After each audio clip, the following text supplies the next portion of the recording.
Hello ladies and gentlemen, and welcome back to my channel for another Star Wars The Clone Wars 1/6 scale figure unboxing and review video.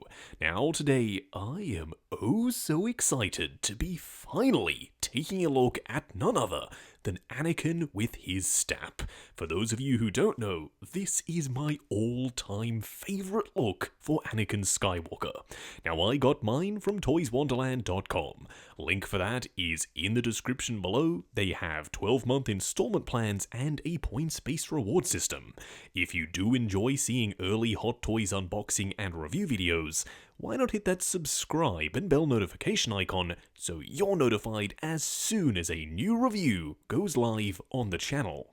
What we are going to do now though is get the box laying flat in the light box and do the unboxing. Here of course we have the box art, and the box itself is huge. I wouldn't be surprised if the culprit is the STAP.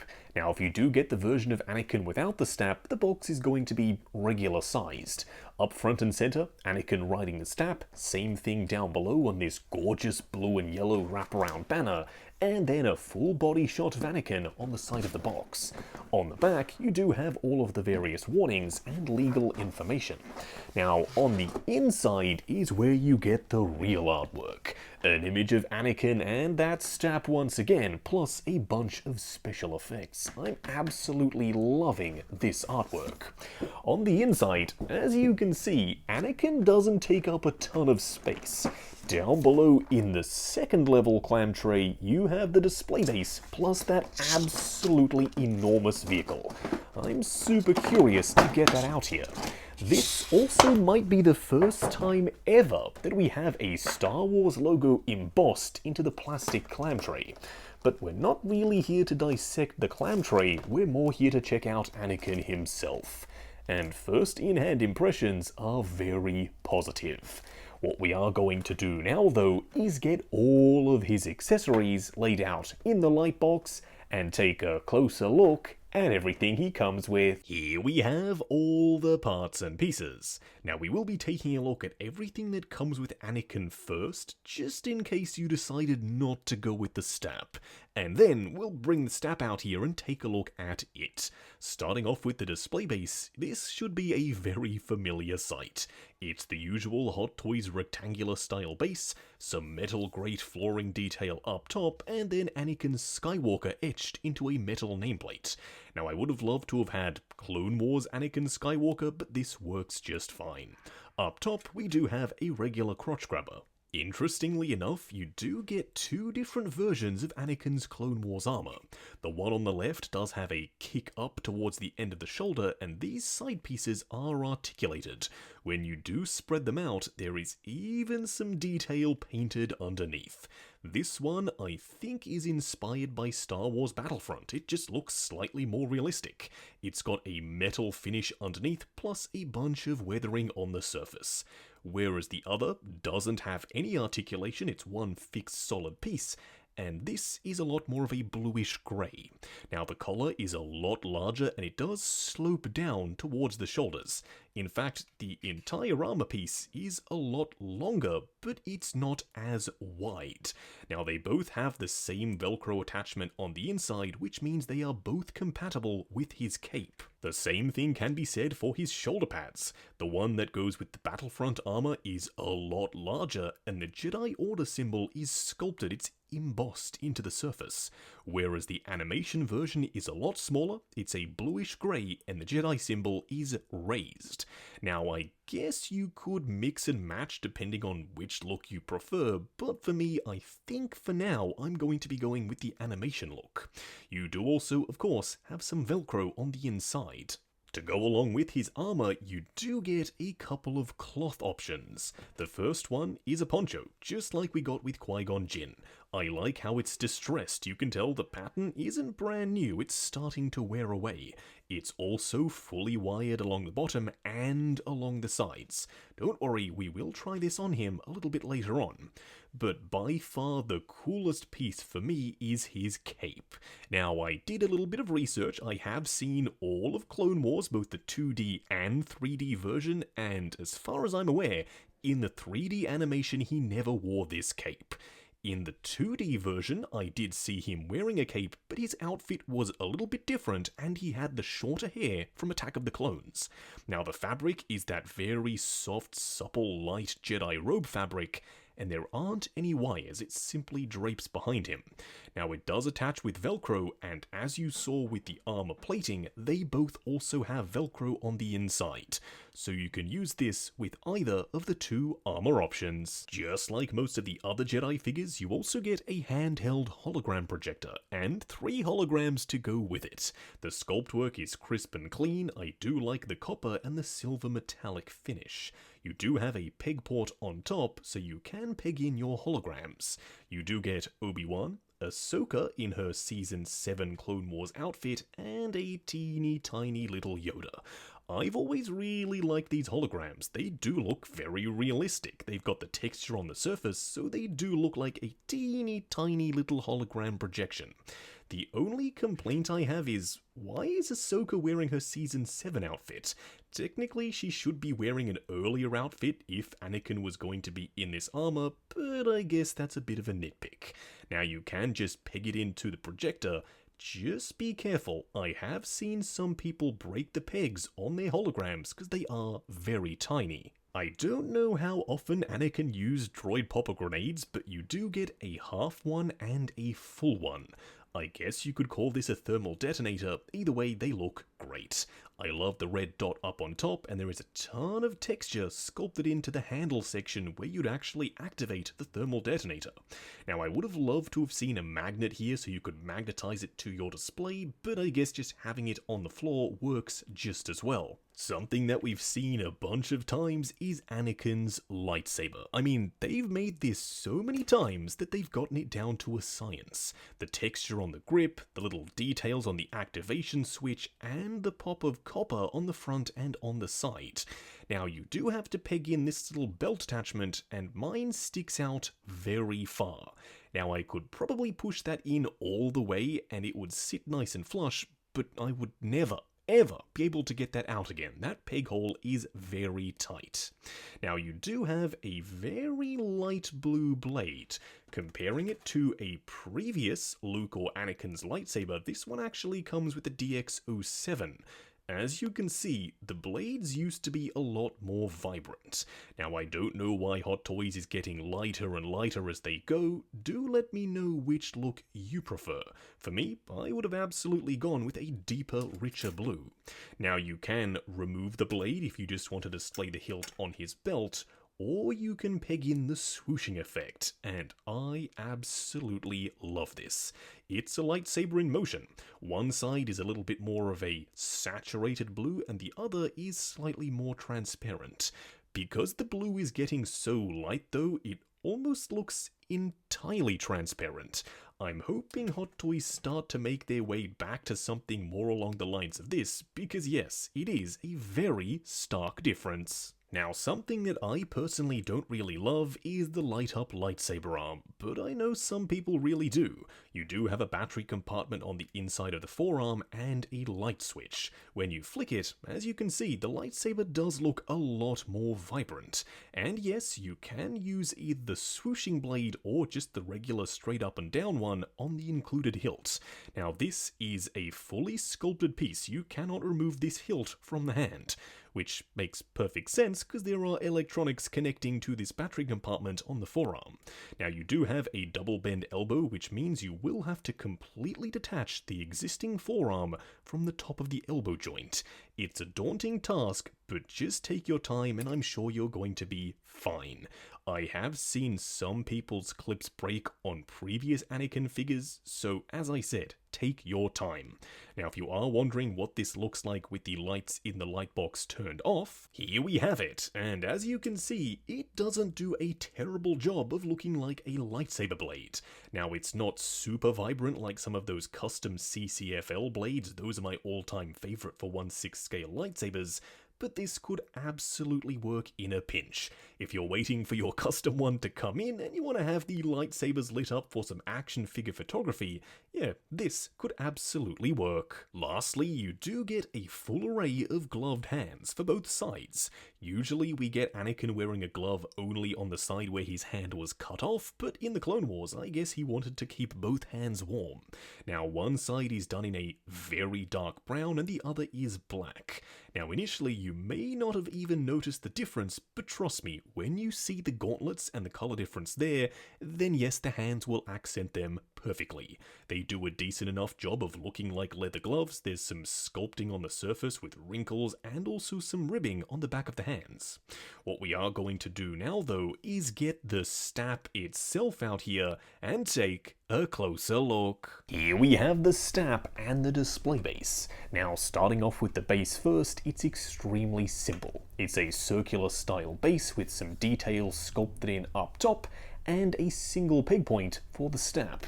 Around the edges you have a ton more detail that kind of reminds me of the Death Star style lighting, and then underneath you have copyright 2021 Hot Toys Limited.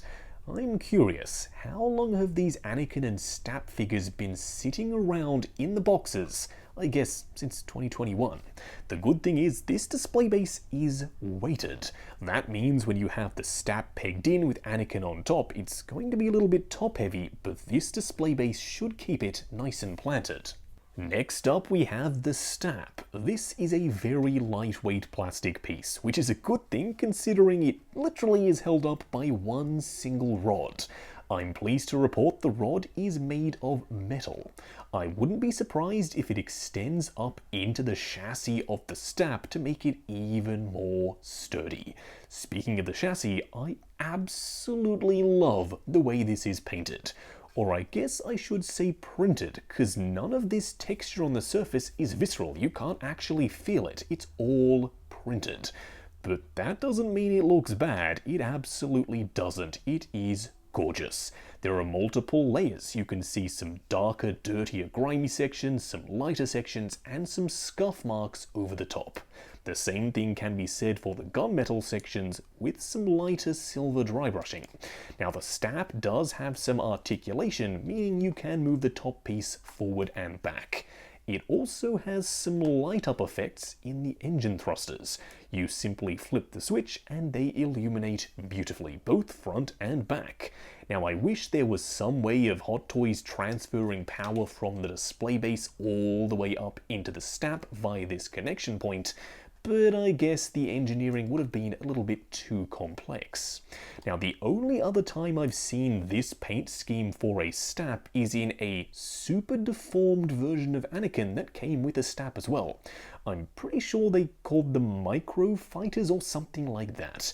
I don't think Anakin ever rode a STAP that looked identical to this in the Clone Wars, but I could be wrong. Correct me down in the comments below. Now these handle sections do have to be pegged in, but they do slot in very securely. The top section is also fully detailed, with multiple different paint washes and dirt and grime and oil stains down in the crevices. And then lastly, for the blasters up top, you do have some smoked sections, so it looks like, yes, they have been used. Don't worry, again, you will see Anakin riding the STAP a little bit later on. What we are going to do now, though, is get Anakin himself out here and take a closer look. Here we have him standing straight up and down in the light box, no crazy poses or accessories or anything like that. And who was it that said translating animated designs into a real-world aesthetic was a bad idea? Because this guy looks incredible. I was really excited, but I had no idea how good this guy was going to turn out. Everything fits together beautifully. Now, that doesn't mean he's a perfect figure. We do still have a few things to discuss. But right now, even though it's still early on in the review, I'm going to call it. This is my new favourite 1/6 scale Anakin. What we are going to do now, though, is take him off the rotating turntable, punch in, and take a closer look at the details. Here we have him up close and personal. Now he does come with multiple different interchangeable outfit options, as you saw earlier. For the purposes of simplicity, we'll break it down into 3 distinct looks. The first of which is the more realistic Battlefront style, what you're seeing here and now. The second will be the cape, and the third will be the poncho. But before we do that, we do have to discuss this head sculpt. Now, when this guy was first announced, people either loved it or hated it, and I assume it's going to be the exact same thing now. It's a reuse of the Revenge of the Sith sculpt. Now that means he does have the furrowed brow and the eyes looking slightly up, which does make him look a little bit angry. Now, I personally can get around that by writing it off as determination rather than anger, because, as we all know, anger is not the Jedi way. The only new part here is the hair. It's a lot shorter and it does pinch in towards the neck. Don't worry, we will be doing a side-by-side comparison to Episode 3 Anakin a little bit later on. Now, the chest armor does ride a touch high. I wouldn't have minded if the neck was slightly longer, but at the end of the day, it's not an eyesore. It still works perfectly fine.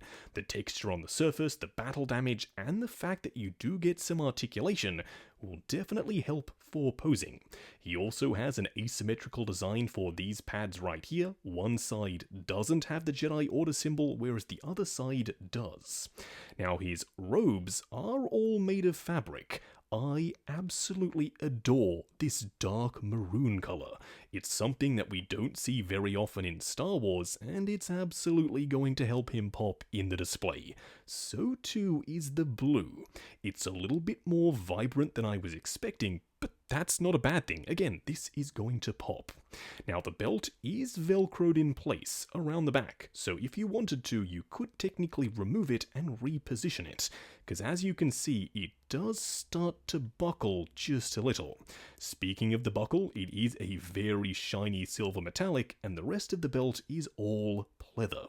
I am hoping this doesn't flake over time, but so far I haven't had any issues with the belts on my Jedi figures. You can also peg in the lightsaber using that clip we discussed earlier. Now, the gauntlets are 2 different designs. It's asymmetrical once again, just like the shoulder pads. One side is a brown sculpted leather with a ton of texture on the surface, and the other is the tried and true Anakin robot arm design, with the black gauntlet and the silver clips, except this time it extends down a lot further over the back of his palm. Now, coming down to his legs, you do have the blue tunic, which extends down to a point, very Clone Wars-esque, and it is fully wired. Then underneath that, the maroon section also extends further down just above his knees, and then he has the very same colored pants. Lastly, coming down to the boots, they're a very intricate design, and they are all pleather. Hot Toys? There was absolutely no reason to make this out of pleather. This top part could have been fully sculpted, and you literally have a break right here where this could slide over the top of a split-cut boot design. This shoe piece could have been separate. The only reason they made this out of pleather is because they're so used to making Star Wars boots out of pleather, I guess. I mean, the texture and the detail looks really good. The grain and the subtle weathering, it ticks a lot of boxes, but it could potentially run the risk of, once again, cracking over time. For now, though, it looks very, very sharp. On the underside, you do have some tread fully sculpted in. But by far, the coolest look for me is the cape appearance, so let's check it out. I've also switched out the chest plate for the animation version, which isn't something you actually have to do. If you do prefer this one, as we discussed earlier, you do have the Velcro mounting points on the inside. Now, around the back, those Velcro pieces work beautifully. It's a completely seamless connection. You wouldn't even know that this could be separated from the armor. Now, even though the cape isn't really something that's super synonymous with Anakin, I still really like the way it looks. I also prefer the animation chest plate. The metallic gunmetal was cool, but I do like this bluish grey just a touch more. Was I the only one who didn't know this armor was foreshadowing to Vader's armor? Let me know if that's something you knew down in the comments below. Lastly, you have the poncho. It seems like no Jedi wardrobe is complete without the requisite poncho. Now, don't get me wrong, this looks really good, but it also covers up about 90% of his outfit. All you see is the top section of his armor, a little bit of the gauntlets, and his boots. Which is a darn shame because this outfit is super unique. Now you do get some wires around the sleeves, around the bottom, and around the sides, so it is fully posable if you do want to have it billowing off in the wind and revealing a bit more of his outfit. But for me, I don't think this is something I'm going to use in the display. Now for a quick side-by-side comparison, here we have Clone Wars Anakin and Episode 3 Anakin. Now they do have some similarities, but most of the outfit is drastically different. And I'm really happy about that. Coming from already receiving two very similar Anakins to having now one that looks completely different is a breath of fresh air. Now, don't get me wrong, I still absolutely love the Episode 3 look, but I can't help it, my eye is immediately drawn to Clone Wars. Now, he is a little bit taller, and I'm not exactly sure why that is. The body I would assume is identical, it could be down to the neck connector or the boots. But at the end of the day, Anakin was a very tall dude anyway, so having him be slightly taller once again, yeah, is not a huge issue, at least for me. Next up, here we have my custom Clone Wars Obi-Wan. Now, I'll be the first to admit that this guy is still a little rough. He was one of the first customs I ever did, so he does need some love. I'll be redoing the armor, using a much better bodysuit, and changing a few of the fabric pieces. But for now, he's using an official Hot Toys Obi-Wan body and an official Hot Toys Obi-Wan head sculpt. Now I am curious, is Hot Toys actually going to deliver this look with the Obi-Wan series, or are they just going to give us something completely different, the new updated appearance? I think that releasing Anakin without Obi-Wan is a darn shame. I was hoping that they would put him up for pre-order so they could release right around the same time, Master and Apprentice, but unfortunately, it's something that it seems they weren't interested in doing.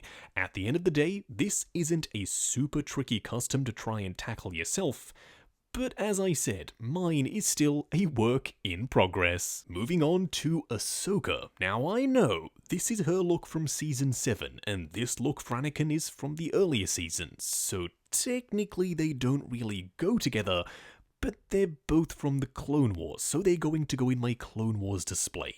Now, she is significantly shorter than Anakin, which makes perfect sense. She's a lot younger at this point. Hayden Christensen is also a very tall dude. It's super interesting to sit here looking at figures for looks that never appeared in live action. These are solely based on animation. But if they had been live action, this, according to Hot Toys, is what they'd look like. Lastly, here we have Phase 2 Captain Rex. Now, to be super accurate, technically this should be Phase 1 Rex, but I think there is a bit of crossover here. I think Anakin looked like this when Rex was in Phase 2 armor, at least in a few episodes. Now, Rex is significantly shorter, but once again, Hayden Christensen is a tall dude. This makes sense to me. I am curious, how many of you have had a spot in your display next to Captain Rex ready and waiting for Clone Wars Anakin? Because I know that Rex, Ahsoka, and Anakin are going to make a really awesome trio in the collection. For a much closer up head sculpt comparison, here we have Clone Wars once again on the left and Revenge of the Sith on the right. Now the face is identical, it's only the hair that's different, as well as the neck connector, which should immediately tell you that no, they aren't going to be compatible on each other's bodies. But why not try it anyway? More on that in a moment. Now the hair is a lot longer on Episode 3. There is, however, a ton more texture on Clone Wars. You can see that Hot Toys have made improvements on how they sculpt hair. Now around the front, the paint applications do look similar, but Episode 3 is ever so slightly more tan. I think the biggest clue to that is the neck connector does almost perfectly match the skin tone here, and it's a lot darker as compared to this new one. It is still slightly more tan than I think Hayden Christensen actually was, But either way, these two are still both really strong sculpts. Considering that the neck connectors are so dramatically different between both sculpts, this should come as no surprise. Also, because the hair is so much longer, if it did sit any lower, this would be butting right up against the armor itself. So no, unfortunately, you can't use the Episode 3 head sculpt on the Clone Wars body, and the same thing can be said for the Clone Wars head sculpt on the Episode 3 body. Here we have the STAP pegged into its display base. Now don't worry, we will be popping Anakin on it in just a second. For the most part, yeah, I really like the way this looks. It looks exactly like how a STAP would look as if it was hovering. Now the one big dead giveaway that it's not hovering is the black metal rod. If they'd gone with translucent plastic, maybe that would have been a little bit more convincing, but it wouldn't have been as sturdy. In my mind, the perfect material to make it out of would have been a nice chrome. That way it still could have been metal, but it could have bounced the light off it and looked a little bit more as if it was just floating there. At the end of the day, the black metal post still works, it just stands out a little bit more. Something that I neglected to mention earlier is that when you peg the STAP in, it actually does have some articulation. You can move this middle section forward and back and left and right. It is a very stiff and sturdy joint, so do be careful not to put too much pressure on the rod. The best way to move it, I think, would be down here at the base. But either way, I'm glad that there is just a little bit of posability. As promised, here we have Anakin himself riding on the STAP, and yeah, this looks really good.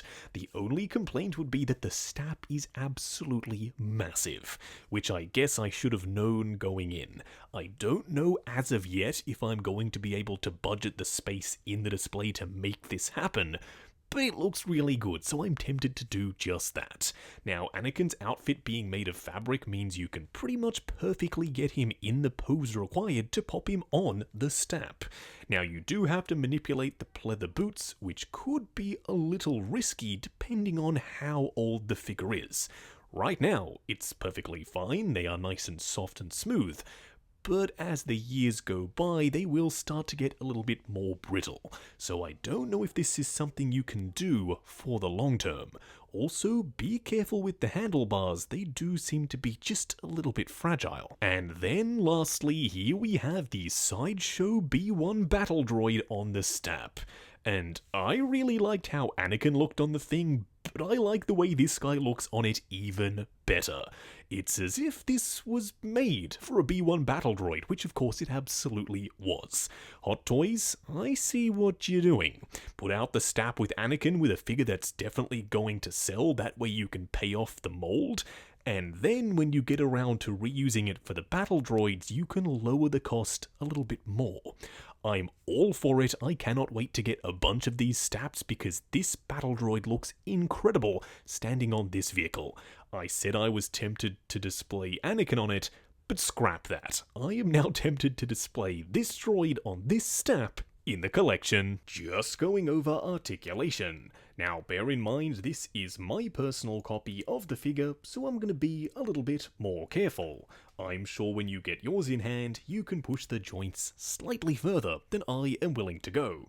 Now starting off with the head sculpt, do be careful, because this chest armor is so tight around his neck, you do run the risk of a little bit of paint rub. Looking forward and back, swivel and then pivot side to side. The arms will go up to there, they do go up slightly further with this articulated version. If you are using the animation one, you might see a little bit less range. The arms will go forward on soft ratchets, butterfly joint at the shoulder that also hinges up and down, swivel at the bicep, double bend at the elbow that does go way past 90, plus a regular 1/6 scale wrist peg. The torso will crunch forward and back, but it is heavily padded, so you don't get a ton of range. Swivel and pivot side to side. The legs will go forward to there before they start to fight you just a little. They will go out to there, swivel at the upper thigh, ratcheted double bend at the knee that does go past 90, and of course a double ball peg for the ankle. Moving on to the 3 cool and 3 annoying things. The first annoying thing is this gauntlet. For some reason, no matter what I do, this does not want to stay pegged closed. And I think I know why. If you remove it and take a look on the inside, there is a very shallow ledge that it's supposed to peg onto. But that little clip that's supposed to peg into that ledge isn't anywhere near sharp enough to actually catch it and hold this in place. So as you can see, even off the forearm, this continuously springs open. The second annoying thing is something I alluded to earlier. It's the array of hands. He comes with force gripping hands, force push hands, and just some regular gripping hands. But you don't get any closed fists, nor do you get open palm hands. So unfortunately, you can't really just have him standing there looking natural. The third annoying thing is something that I hope isn't going to be an issue. Around the inside of the collar, there is no padding, it's just all hard painted plastic. That means if you get a little bit too adventurous with your posing of the head sculpt, that neck could potentially rub up against the inside of this armor plating and cause some damage. The first cool thing is that they have given this version of Anakin a brand new unique pair of boots. They didn't just reuse the Revenge of the Sith ones, which is exactly what I was expecting them to do. Hot Toys, I'm glad that you went to this level of detail, even though the design is very similar. The second cool thing is that Hot Toys gave us 2 different options for the armor plating. One that's more Battlefront inspired and one that's more animation inspired. And you can use the cape with both. Because this look isn't something that's ever existed in live action, at least not yet, they had to make their own designs. They could have easily stopped at 1 and just given us this look, but I'm very happy that we got 2. The third cool thing is that there are wires running down the full length, around the sides, and up the back for his tunic. That means if you do have him displayed on the STAP, you can get pretty creative with how the wind would be picking up this lower piece. Just wrapping up on Clone Wars Anakin. Now going into this, I was oh so excited. Not necessarily for the STAP, but more for Anakin himself. Now at the end of the video, can I say that our patience was rewarded with a fantastic figure? Yes it was. I don't often use the P word, and I'm not going to use it here in the way you might think. This figure isn't perfect, but it's perfect for me. This is everything that I was hoping to get out of a Clone Wars Anakin and more. What do I mean in saying that? Well, the body is great, it's super well articulated, even though it is slightly padded in some areas. You can work around that. And this time, because the outfit is all fabric, you can go crazy with the posing. But the icing on the cake is that he comes with multiple armor plates that you can switch out. He comes with the poncho, he comes with the cape, and he comes with accessories such as the droid popper grenades that I didn't really expect to see here. So at the end of the day, I love this figure. Yes, even though he reuses that episode 3 head sculpt, the likeness was already so strong that I don't have any complaints about that. It looks like Hayden Christensen to me. And I would rather they tweak the hair and give us an accurate look to Clone Wars than try and sculpt a new head sculpt and potentially stuff it up. If they already have something that works and looks really good, then take it to the bank, which is exactly what they've done here. Now we do have to talk about the STAP. For the most part, I like it, but I don't think it's super essential. It looks cool, and it's going to stand out in the display, but it is just a big hunk of plastic. If you are planning on picking up a bunch of battle droids, then yes, they'd look really cool on it, but it's not something that my mind's eye goes to Anakin riding when I think about him in a vehicle. I am glad that I got it, but it's probably going to end up back in the box because it takes up a significant amount of space. So if you are thinking about whether or not to spring for the STAP or just get Anakin by himself, first think about how much space you have and consider if you'd even display him on it. For me, I would just pick up Anakin solo. Now, I got mine from toyswonderland.com. Link for that is in the description below. They have 12-month installment plans and a points-based reward system. While you're down there, why not check out the link to 6 Scale Network, the Facebook group. Come along, chat figures, share photos of your collection, and of course, see what's coming up next on the channel. Like, comment, and subscribe, and we'll catch you in the next video.